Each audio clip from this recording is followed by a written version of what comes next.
کہ سوگ تو 3 دن ہے. بخاری مسلم میں حدیث ہے جو عورت اللہ اور یوم آخرت پہ ایمان رکھتی ہے اس کے لیے جائز نہیں کہ وہ 3 دن سے زیادہ سوگ کرے سوائے اپنے خامند کے مرنے پہ، وہ بھی 4 مہینہ 10 دن. غم حسین الگ چیز ہے. غم حسین تو سنت ہے. اس کی مثال صحیح بخاری سے لیں. حمزہ ابن عبد المطلب کو قتل کس نے کیا تھا؟ واشی نے. فتح مکہ پہ واشی کو پیش کیا گیا کہ اس کی توبہ قبول کریں. نبی الاسلام نے بلا کے پوچھا واشی یا رسول اللہ، قاتل حمزہ یا رسول اللہ، واشی تیرا اسلام قبول ہے لیکن کیا تو ایسا کر سکتا ہے کہ مجھے اپنی شکل نہ دکھا، مجھے اپنا چچا یاد آتا ہے. کسی نے نہیں کہا یا رسول اللہ سوگ تو 3 دن ہوتا ہے، چچا کو مرے ہوئے 5 سال ہو چکے ہیں. غزوہ احد 3 ہجری میں، فتح مکہ 8 ہجری میں. آپ 5 سال تک حمزہ کو نہیں بھولے. حمزہ کو کیسے بھول سکتے تھے؟ حمزہ بھائی بھی تھا حضور کا، دودھ پیتا، چچا بھی تھا. اور میں آج آپ کو ایک بڑی پوائنٹ کی بات کروں. اگر حضور کی وفات کے بعد حضرت حمزہ ابن عبد المطلب زندہ ہوتے، خلیفہ اول انہوں نے بننا تھا. اس کی دلیل لے لیں. بخاری اور مسلم کی حدیث کھول کے دیکھیں. غزوہ بدر میں مسلمانوں کی فوج کا سپہ سالار کون تھا؟ حمزہ. نہ ابو بکر، نہ عمر، نہ عثمان، نہ علی. اور غزوہ احد میں سیدنا حمزہ. ٹھیک ہے. تو نبی الاسلام کو اسی لیے ان لوگوں کی قربانیوں کا یعنی دل میں تھا غم، انہوں نے قربانیاں دی ہیں. اس لیے بخاری مسلم میں آتا ہے نا، اپنی وفات سے 1 مہینہ پہلے آپ نے شہداء احد پہ دوبارہ نماز جنازہ پڑھی. 1 مہینہ پہلے اپنی وفات سے.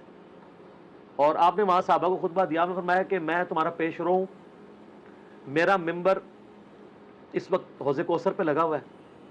دیکھنا مجھے اپنے بعد تم سے یہ خطرہ نہیں ہے کہ تم میرے بعد دوبارہ سے بت پرستی شروع کر دو، لیکن مجھے یہ ڈر ہے کہ دنیا کے خزانے تمہارے پہ کھول دیے جائیں گے، پھر تم دنیا کی محبت میں ایک دوسرے سے قتل و غارت میں مبتلا ہو کر تباہ و برباد ہو جاؤ گے جس طرح اگلے لوگ ہو گئے. کیونکہ حضور نے بتایا کہ یہاں پہ وہ لوگ دفن ہیں جن کی قربانیوں کا پھل تم کھاؤ گے. یار حمزہ نے تو پھل نہیں کھایا نا رومن اور پرشین امپائر کا. سیدنا یاسر اور سیدہ سمیہ نے تو پھل نہیں چکھا نا. انہوں نے تو اسلام میں مشکل وقت گزار کے تو تکلیفیں سہ کے دنیا سے چلے گئے نا. پھل تو بعد والے لوگوں نے چکھے ہیں نا. تو حضور نے اس لیے قبرستان میں خطبہ دیا تھا، دیکھنا کہ میرے بعد ایسے معاملات ہو جائیں گے. تو وہ بخاری کی حدیث میں آتا ہے کہ آپ نے فرمایا مجھے اپنی شکل نہیں دکھانی. پوری زندگی واشی حضور کے سامنے نہیں آیا. پھر اللہ نے اس پہ کرم کیا کہ جب مسلمہ کذاب نے دعوی نبوت کیا تو اس کا قتل بھی واشی کے ہاتھوں ہوا. تو وہ کہا کرتے تھے کہ میں نے اسلام کے بہترین شخص کو قتل کیا، بہت بڑا جرم تھا. اللہ نے کمپنسیشن میری کر دی کہ میں نے اسلام کے بدترین دشمن کو بھی میں نے قتل کیا، مسلمہ کذاب کو، جس نے جھوٹے دعوی نبوت کیا تھا. نبی الاسلام حریص علیکم بالمؤمنین رؤوف الرحیم ہے. اس کے باوجود کہہ رہے ہیں واشی مجھے شکل نہیں دکھانی. اچھا مجھے بتائیں، انسان کو اپنے چچا سے زیادہ محبت ہوتی ہے یا اپنی اولاد سے؟ چچا کے قاتلوں کی شکل حضور دیکھنا نہ چاہیں، اور حضور کی اولاد کو جنہوں نے قتل کیا ہے ان کے آپ قصیدے پڑھتے ہیں؟ ان کے ساتھ تو وہی ہونا ہے، سحقن سحقن لمن غیر بعدی، بخاری مسلم میں. دور کرو انہوں نے میرے بعد میرے دین کو بدلا. یہ تو حوض کوثر پہ جا کے پتا چلے گا. تو میں نے اس میں بولا تھا کہ سوگے حمزہ ختم ہو چکا تھا، غم حمزہ باقی تھا. وہ حضور کی زندگی میں ان کے ساتھ غم پرماننٹلی اٹیچ ہے. اور سر اس کو تو چھوڑ دیں. صحیح بخاری مسلم میں حدیث ہے، سیدہ عائشہ کہتی ہیں کہ میں حضور کی بیویوں میں سب سے زیادہ جس سے رشک حسد کرتی تھی نا وہ خدیجہ تھی. حضور علیہ السلام جب بھی کوئی بکری بھی ذبح کرتے تو حضرت خدیجہ کی سہیلیوں کو بھجوایا کرتے تھے ان کی وفات کے بعد. تو میں کہا کرتی تھی یا رسول اللہ جیسی خدیجہ جیسی کوئی عورت ہی نہیں ہے.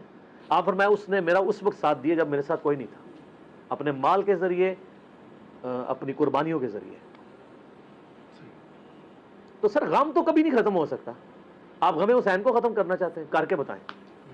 جناب 900 سال تک ممبر آپ کے قبضے میں رہے ہیں، تینوں براعظم آپ کے قبضے میں رہے ہیں، لیکن آپ آل امیہ اور آل عباس کی بدماشیوں کو چھپا نہیں سکے. آج ہر طرف حسین حسین ہی ہے الحمدللہ، اور دن بہ دن بڑھ رہی ہے. ہماری ویڈیو سے پہلے کیا حال تھا، اب تو سب لوگ کانفیڈنس لوز کر چکے ہیں. اب تو کہہ رہے ہیں خدا کے لیے یزید سے ہمیں لعنتیں کروا لیں، یزید کے ابا جی کو چھوڑ دیں. اب ہاتھ پاؤں پکڑنے پہ آ گئے ہیں. اب یزید تو ڈسکس ہونا ہی بند ہو گیا، کیونکہ ہم نے بتایا کہ اصل بندہ کون ہے، اصل مسئلہ کیا ہے، ٹوٹی کمند کہاں.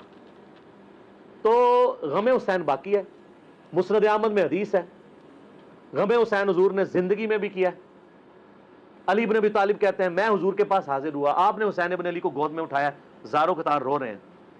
میں نے کہا یا رسول اللہ میرے ماں باپ آپ پہ قربان, یہ آپ کی حالت کس نے کی ہے؟ اور یہ حدیث سٹارٹ کہاں سے ہوتی ہے؟ مولا علی جو ہیں وہ جنگ نہروان کے لیے جا رہے ہوتے ہیں, نینوا نامی جگہ پہ, صحیح حدیث ہے مسند احمد کی. تو آپ نا وہاں کہتے ہیں اسبر یا ابا عبداللہ, اے ابو عبداللہ صبر کرنا. تو ساتھی پوچھتا ہے کہ حضرت علی آپ کس سے باتیں کر رہے ہیں؟ تو حضرت علی حضرت حسین سے باتیں کر رہے ہوتے ہیں, حالانکہ حسین ساتھ نہیں تھے, لیکن ایک نعرے کے طور پہ کہ میرے بچے صبر کرنا.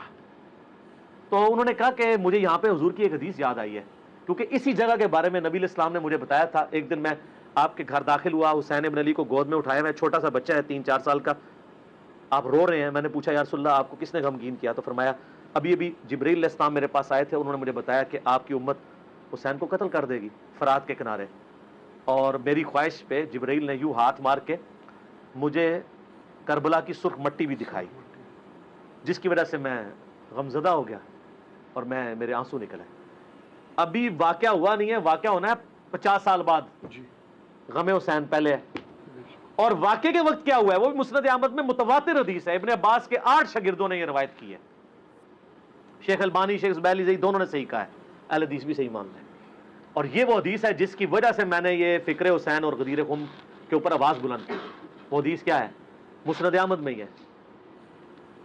عبداللہ ابن عباس کہتے ہیں کہ ایک دوپہر میں نے خواب دیکھا کہ نبی علیہ السلام پرانگدہ حالت, بال بکھرے ہوئے اور کپڑے بھی آپ کے گرد آلود ہیں, جیسے مشقت کے آثار ہیں. آپ کے ہاتھ میں خون کی ایک شیشی ہے. تو میں نے کہا یا رسول اللہ میرے ماں باپ آپ پہ قربان, آپ کی کیا حالت ہے؟ تو آپ نے فرمایا کہ میں صبح سے حسین اور اس کے ساتھیوں کا خون جمع کر رہا ہوں. یہ ایک تمثیل آپ علیہ السلام کو دکھائی گئی, یہ نہیں تھا کہ آپ وہاں فزیکلی موجود تھے, ایک تمثیلاً دکھایا.